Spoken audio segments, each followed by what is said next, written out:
Baiklah,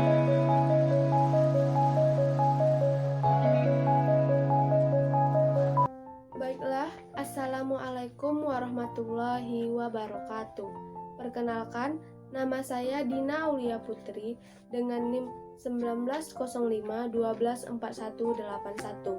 Di sini saya akan membahas mengenai materi hak asasi manusia. Pada bab hak asasi manusia ini terbagi lagi menjadi 3 bagian, yaitu pertama ada pengertian hak asasi manusia, kedua ada perkembangan hak asasi manusia, ketiga ada pelaksanaan hak asasi manusia.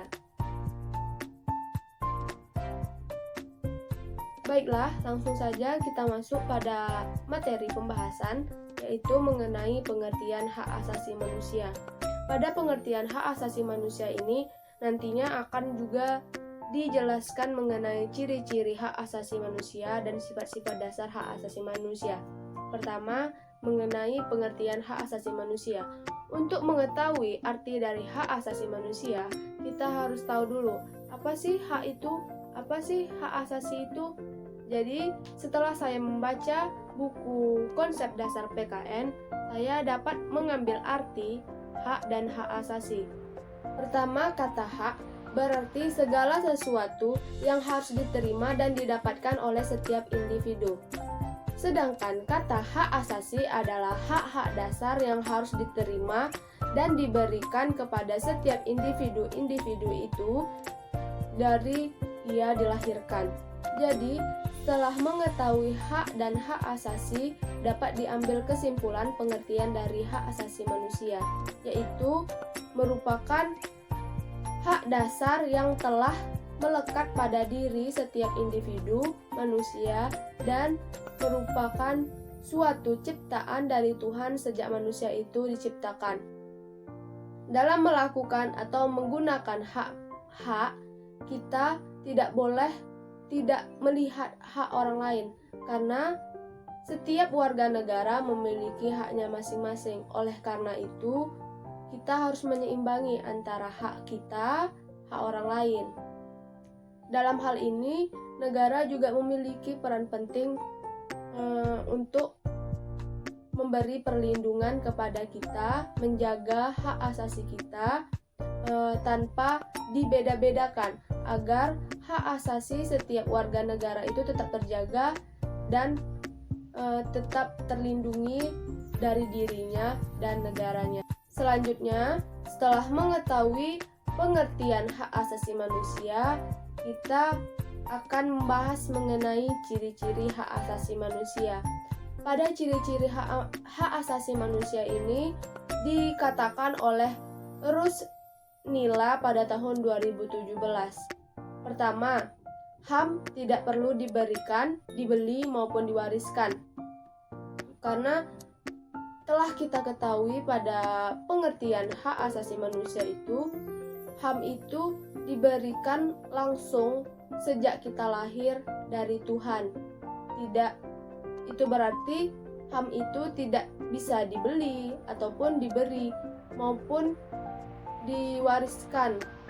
Kedua, HAM berlaku untuk semua orang tanpa memandang jenis kelamin, ras, agama, pandangan politik, sosial, ataupun bangsa. Hak asasi manusia merupakan kewenangan atau kekuasaan yang dimiliki oleh setiap manusia di dunia ini tanpa terkecuali. Oleh karena itu, kita sebagai manusia yang memiliki hak asasi dalam diri, kita perlu untuk menyadari bahwa tidak boleh ada yang menghalangi ataupun membatasi diri kita untuk menggunakan hak tersebut, karena hak tersebut berlaku untuk semua manusia tanpa terkecuali. Ketiga, HAM tidak bisa dilanggar oleh siapapun. Ciri pokok HAM yang ketiga ini menunjukkan bahwa hak asasi yang ada pada tiap diri manusia tidak boleh dilanggar oleh siapapun. Dengan begitu, maka tidak boleh ada yang membatasi dan mengurangi serta melanggar dan mengurangi hak asasi manusia.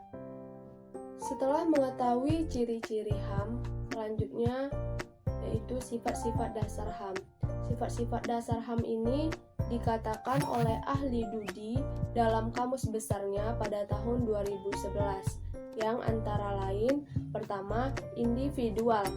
Hal ini dikarenakan hak asasi manusia itu sudah melekat erat pada kemanusiaan seseorang secara individu dan bukan secara kelompok. Maksudnya yaitu hak asasi manusia ini hak-hak dasar yang sejatinya sudah dimiliki oleh setiap orang sejak manusia itu dilahirkan di muka bumi. Kedua, universal. Hal ini dikarenakan hak manusia itu bersifat menyeluruh, terbuka, dan umum tanpa memandang suku, ras, negara, ataupun jenis kelamin. Hak manusia akan dirasakan setiap individu tanpa memandang latar belakang. Jadi, dimanapun manusia itu berada, maka manusia harus mendapatkan pelindungan hak asasi manusia tersebut tanpa memandang latar belakang maupun status sosial. Ketiga, supralegal. Hak asasi manusia dikatakan memiliki sifat supralegal sebab hak asasi manusia ini bagaimanapun harus ditegakkan kapanpun dan dimanapun manusia itu berada. Dan hak asasi manusia ini akan legal dan resmi dimanapun manusia itu berada walaupun tidak berada di negaranya sendiri. Karena sejatinya hak asasi manusia ini akan melekat pada dirinya. Yang keempat, kodrati. Dikatakan sifat dasar kodrati karena hak asasi manusia ini bersumber dari kodrat manusia itu sendiri. Yang kelima yaitu kesamaan derajat. Maksudnya adalah setiap manusia merupakan ciptaan Tuhan Yang Maha Esa. Jadi, setiap manusia juga memiliki hak yang sama karena sama-sama diciptakan oleh Tuhan. Maka, harkat dan martabat manusia pun sejatinya sama. Oleh sebab itu, setiap individu manusia harus mendapatkan kesamaan derajat dan hak. Baiklah, setelah menjelaskan mengenai pengertian hak asasi manusia, materi selanjutnya yang akan saya jelaskan yaitu mengenai perkembangan hak asasi manusia.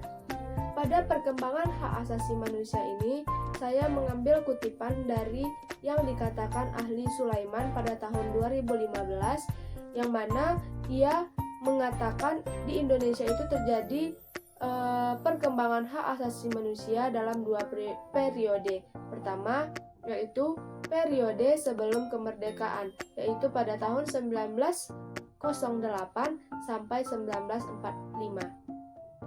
Perkembangan hak asasi manusia pada periode sebelum kemerdekaan yaitu bisa dilihat dari sejarah perjuangan bangsa Indonesia yang pada saat itu berusaha untuk memperjuangkan kemerdekaan Indonesia. Salah satunya yaitu dengan cara mendirikan organisasi-organisasi penggerakan yang sangat berperan dalam perkembangan hak asasi manusia di Indonesia, seperti pergerakan Budi Utomo, di mana pergerakan Budi Utomo itu memberikan kesadaran kepada rakyat Indonesia akan pentingnya berserikat dan mengeluarkan pendapat dan argumennya dalam perjuangannya untuk memperjuangkan kemerdekaan di Indonesia. Kedua, periode setelah kemerdekaan yaitu pada tahun 1945 sampai sekarang. Pada periode setelah kemerdekaan ini terbagi menjadi 3, yaitu pertama pada masa awal periode. Pada awal periode ini merupakan awal di mana di Indonesia baru saja merasakan kemerdekaan dan tentunya masih banyak kesulitan yang dialami Indonesia sebagai negara yang baru merdeka. Sebagai negara yang baru mendapatkan kemerdekaannya, maka perlulah sebuah perjuangan dan penjagaan ketat dari setiap individu dalam negara tersebut agar keamanan di negara tersebut tetap dijaga. Oleh karena itu, pada masa awal periode ini banyak diadakan seminar-seminar tentang hak asasi manusia. Kedua, HAM pada tahun 1970 sampai 1980. Pada masa ini, hal yang paling menonjol yaitu para penguasa yang ada di Indonesia sangat menentang dan menolak akan hak asasi manusia karena dianggap sebagai pemahaman orang Barat. mereka para penguasa-penguasa di Indonesia menyatakan bahwa HAM adalah produk hasil ciptaan orang Barat yang sifatnya sangat individualistik dan sangat bertentangan dengan paham yang dianut oleh orang Indonesia yang sifatnya kebangsaan dan kekeluargaan. Ketiga, pada tahun 1990 sampai sekarang. Sebagaimana yang kita ketahui bahwa periode ini di Indonesia mengalami perubahan kekuasaan yang kemudian memberikan dampak yang sangat besar terhadap pemerintahan dan begitu juga dengan kemajuan perlindungan HAM itu sendiri. Oleh karena itu, pada tahap terakhir ini perkembangan HAM di Indonesia dilakukan melalui pendekatan-pendekatan bertahap, yang mana pendekatan bertahap itu terjadi dua. Tahap pertama, tahap status penentuan, dan kedua, tahap penataan aturan secara konsisten. Baiklah, setelah saya menjelaskan pengertian hak asasi manusia dan juga menjelaskan perkembangan hak asasi manusia, materi terakhir saya akan sedikit menjelaskan pelaksanaan hak asasi manusia di Indonesia. Pelaksanaan hak asasi manusia di Indonesia ini sebenarnya sudah berjalan dengan baik, sebab pelaksanaan hak asasi manusia ini sudah dilindungi oleh negara dan pemerintah, walaupun terkadang masih ada juga negara yang tidak mendapatkan hak asasi dengan layak sempurna. Namun itu semua bukanlah hal dari negara maupun pemerintah itu sendiri, melainkan salah dari oknum-oknum pemerintah dan warga negara yang lain. Terkadang banyak oknum dari pemerintah yang sengaja melanggar hak asasi manusia yang dimiliki oleh warga negaranya, dan tidak hanya itu, bahkan dewasa ini banyak warga negara yang melanggar hak asasi warga negara lain. Jadi pada intinya mungkin Indonesia saat ini harus lebih meningkatkan lagi pelaksanaan hak asasi manusia untuk seluruh warga negaranya, agar setiap warga negara mendapatkan hak asasi manusia yang sama dan tidak ada pembedaan satu sama lainnya.